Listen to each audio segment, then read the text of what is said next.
Okay, so let's talk about the money part of your business, the cost and pricing strategy. This part of your plan will include the pricing strategy and how much will be charged and why. You also want to give your profit margins as well as the variables, okay, as well as any variables that will impact on financial receipt. As an entrepreneur, there are a number of pricing strategies that you can use. In fact, here's a quick thing about pricing strategies. The strategy will give a significant effect on the success of a business, and so it's important to assess the value of each one carefully, consider the market you wish to enter, and the size of the customer base and competitors. Okay, so which are the kind of pricing strategies that you can choose from? I mean, here's a quick thing about that. Number one, you can go with penetration pricing, which means setting a low price to gain a market share, and then you can increase later, all right? So if you're starting something, you can start low, and then once you get enough customers to keep you going, then you can increase the price gradually. Of course, the risk is you might start low and then don't even get enough customers. So there is that also, but that's a method. Number two, economy pricing, in which case your prices are low, not because you're trying to get them into them, trying to get a number of customers, but because you have a way of controlling your cost of production. Maybe you've outsourced these things to a country where the cost of production is low and ethical, okay?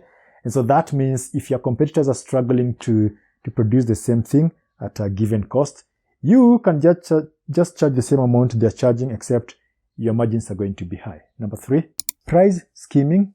Price scheming is a product pricing strategy by which a firm charges the highest initial price that customers will pay and then lowers it over time. As the demand of the first customers is satisfied and competition enters in the market, the firm lowers the price to attract another, more price-sensitive segment of the population. And then number four, we have psychological pricing.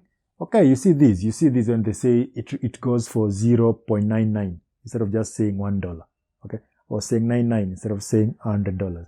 That is psychological pricing. Next, geographical pricing. In this case, the price will vary depending on the location. You see that with cars, okay? I mean, how much does it cost to buy a car in, say, Europe? How much does it cost to buy the same car in Japan? So these are geographical pricing, which you set your price according to the location.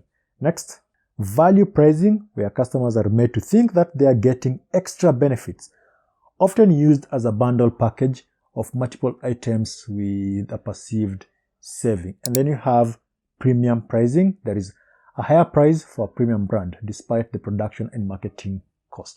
So you see that with sports car. Those cars are not expensive because they're like super and all that. That's just the way it is. You want to buy a Ferrari, you're going to pay more. And then because you've paid more, you feel like you've gained higher value. You go to a 5-star restaurant to eat just about anything, you pay more. That's premium pricing. Right, so what are you supposed to do at this point? Here's what you're supposed to do. Here's your assignment. Give details about the following: cost and price per unit, your profit margin. Again, if you're worried about how you're going to arrange these details, just check the template, okay? Check the PDF template that is part of the resources in this course, and that will guide you on how to go about doing this. See you in the next lesson.